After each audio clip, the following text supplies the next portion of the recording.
அஸ்ஸலாமு அலைக்கும் வரஹ்மத்துல்லாஹி தஆலா வபரகாத்துஹு. வாங்க சூப்பராகவும் சுவையாகவும் கசப்புத்தன்மை தோற்புத்தன்மை எதுவுமே இல்லாமல் ஆரோக்கியமான முறையில் வாழைப்பூ சாதம் எப்படி செய்கிறதுன்னு பார்க்கலாம். அதுக்கு நான் ஒரு வாழைப்பூ எடுத்து வச்சுருக்கேன். அந்த வாழைப்பூவில் எப்படி க்ளீன் பண்ணுறதுன்னு உங்களுக்கு காமிச்சிடறேன். உள்ளே இந்த மாதிரி நரம்பு இருக்கும், அந்த நரம்பு அப்புறம் அந்த டீப் மாதிரி இருக்கும், அது கீழே தண்டு, இதை மூணையும் சேர்ந்தாப்பில் பிச்சு எடுத்துக்கிடுவோம். இதே மாதிரி எல்லா பூவையுமே பிச்சு எடுத்துக்கிடணும். இந்த பிச்சு எடுத்ததுக்கப்புறம் இதை தண்ணியில் போட்டு அலசிட்டு வெளியே எடுத்து வச்சுருங்க.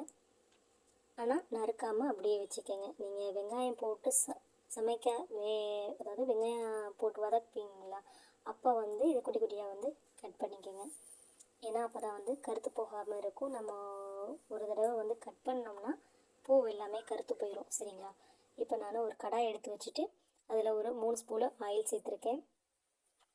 ஆயில் நல்லா சுடனதுக்கப்புறமா 2 பச்சை மிளகாய், ஒரு 10 பல்லு பூண்டு நறுக்கி வச்சுருக்கேன், அதை அது கூட சேர்த்துருவோம். இப்போது ஒரு மீடியம் சைஸில் ஒரு 3 பல்லாரி வெங்காயம் கட் பண்ணி வச்சுருக்கேன், அதையும் சேர்த்துக்குருவோம். சேர்த்துட்டு வெங்காயம் நல்லா வதங்கட்டும். இப்போது நறுக்கி வச்சுருக்க வாழைப்பூ சேர்த்துருவோம். சேர்த்துட்டு இப்போ இது கூட ஒரு 1/4 ஸ்பூனு உப்பு சேர்த்துக்கிடுவோம். ஒரு சிட்டிகை மஞ்சள் தூள் சேர்த்துக்கிடுவோம். 1/4 ஸ்பூன் ஜீரகத்தூள் சேர்த்துருவோம். சேர்த்துட்டு இதை நல்லா வதக்கிக்கிடுவோம். நான் இதுக்கு சாதம் உப்பு போட்டு வேக வச்ச சாதம் தான் சேர்க்குறேன். அதனால் காய்க்கு மட்டும் அதாவது இந்த பூக்கு மட்டும் உப்பு சேர்த்துக்கோங்க, சாதத்துக்கு சேர்க்க தேவையில்லை. இப்போ இது கூட 2 ஸ்பூனு தேங்காய் துருவல் சேர்த்துருவோம்.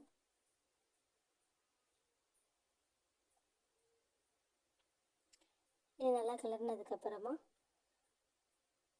2 கொத்து கருவேப்பிலை போட்டுட்டு நம்ம வடித்து வச்சுருக்க சாதத்தை இது கூட கொட்டிடுவோம். இப்போ இந்த சாதத்தோட அளவு எவ்வளோன்னா, இது ஒரு 400 கிராம் இருக்கும். 400 கிராம்னா ஒரு தட்டு.